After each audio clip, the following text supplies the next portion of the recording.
The young woman you see here is Manisha, and her age is just 19 years old. She is a teacher by profession, but on August 11th, she left home to complete her nursing college admission work, but she never came back. So that evening, when her parents tried calling her, initially she didn't answer the call. Later that night, her phone went completely off, and her parents' worry started to turn into fear. They searched everywhere. By midnight, a missing complaint had been, but 2 days later, she was discovered on a deserted road by a man going that side. But she was alive. Beside her, a bag and a note in it claiming she had taken her own life. But here's the real question.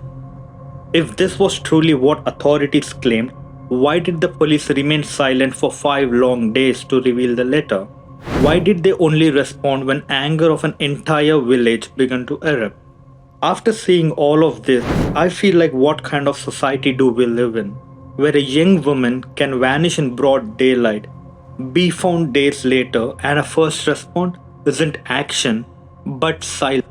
And why, in the middle of this storm, was Haryana's top police official suddenly transferred? Why is it so easy to close a case to label it self inflicted and then move on? While a family cries out for justice, is a young woman's life worth so little? Are we that numb, that broken, that we watch tragedy after tragedy and still do nothing?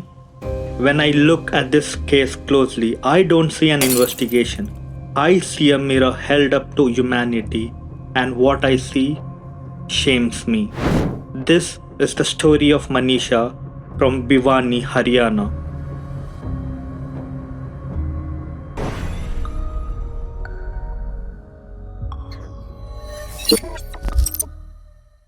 Every year in India, thousands of people go missing. But here's the hard truth is most of them are women and children. Recent analysis of NCRB data reveals that about two-thirds of reported missing persons are females, and only around half of them cases are ever traced. Beyond every one of those statistics is a family waiting, searching, and hoping that the child would come back. So on August 11, 2025, when Manisha left home with her documents neatly packed to complete her nursing college admission work, she told her family she would be back by evening. By night, she did not return. Her parents called repeatedly. First unanswered rings, then later, a phone that had completely gone silent. Soon, the fear turned to panic. They searched the street, knocked the doors, asked neighbors for any sign of her. Nothing heard. Before midnight, they filed a missing complaint at a local police station. But here, where a deeper problem started to begin. For many families, that moment feels like a lifeline. Yet for authorities often handling large number of missing reports, these cases can feel routine. They wait, they assume, they classify it as likely to return. But for Manisha's family, the assumption costed precious hours. Hours in which their daughter trail was growing colder by minute, and soon they would learn how much that delay would haunt them. 2 days later, on August 13th, a passerby walking along a quiet road in Bhiwani spotted something in a distance that caught his eyes. A body lying near the roadside. Soon as he saw it, he called the local authorities. When the police arrived, they found Manisha and she was lifeless. A bag was beside her and a note in it which got revealed after 5 days, and the note was claiming she ended her own life. For her family, this news was crushing and at the same time, it was confusing. They had been begging for an active search for 2 days, and now, when the worst fears came true, questions poured in faster than answers. Why was the family informed hours after she was found? Why was the scene not immediately sealed off for evidence collection? And why did police take 5 days to reveal the existence of the note? This isn't about just one case. It highlights a larger issue in how investigations sometimes begin in India. Studies and reports have long pointed out that when a case appears to involve self-inflicted harm, it often deprioritized, due to which the leads go cold. Crucial hours are lost and families are left fighting for even the basic of inquiry. Manisha's father would later say, "We were being kept in the dark." And as news of her death spread, whispers turned outrage. Neighbors demanded answers. The village was once quiet, was about to erupt, and soon this wasn't just a family tragedy, it was becoming a community's fight. When Manisha was found, a family expected answers, but what they got instead was an absolute silence. For 5 long days, the police held back key information, including the note found in her bag. There was no clear explanation, there was no urgency. It was as if the case was already being written off.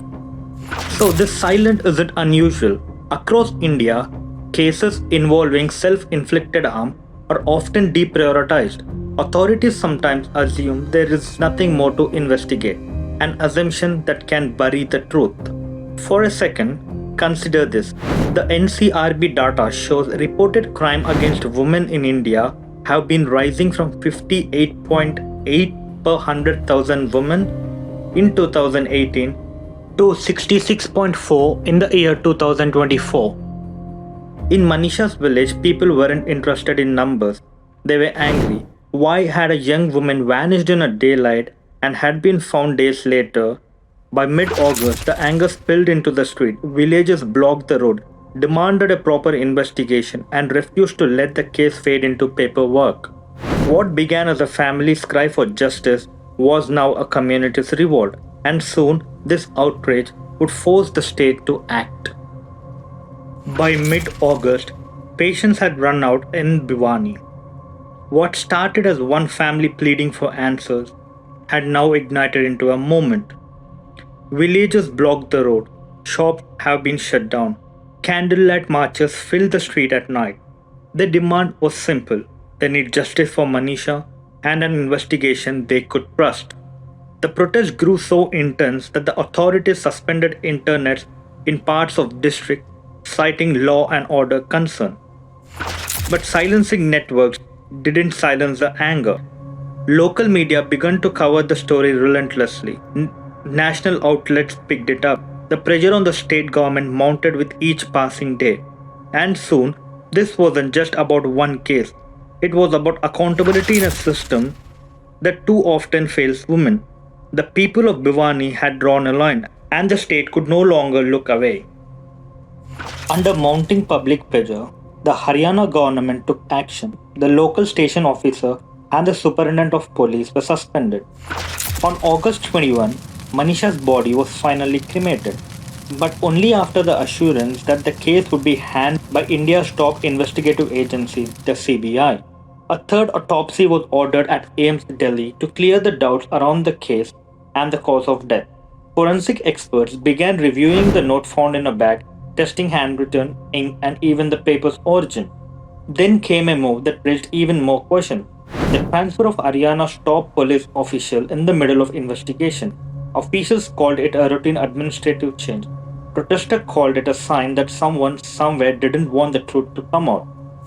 Today, the CBI investigation continues. The final AIIMS report is still awaited, and while the case has left Bhiwani, it has not left the public concerned.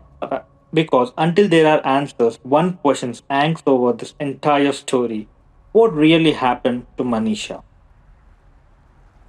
Weeks have passed since Manisha's death, but the answers remain elusive.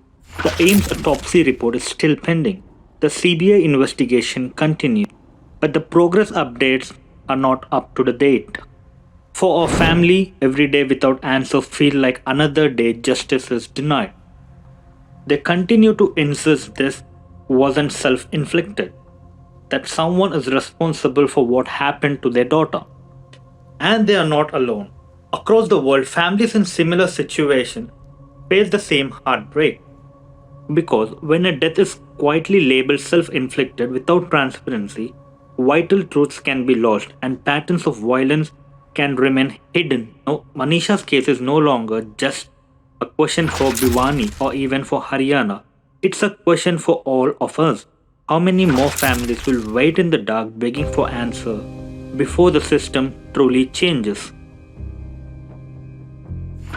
When we talk about cases like this, it's easy to see them as headlines, another tragedy in a long list of tragedies.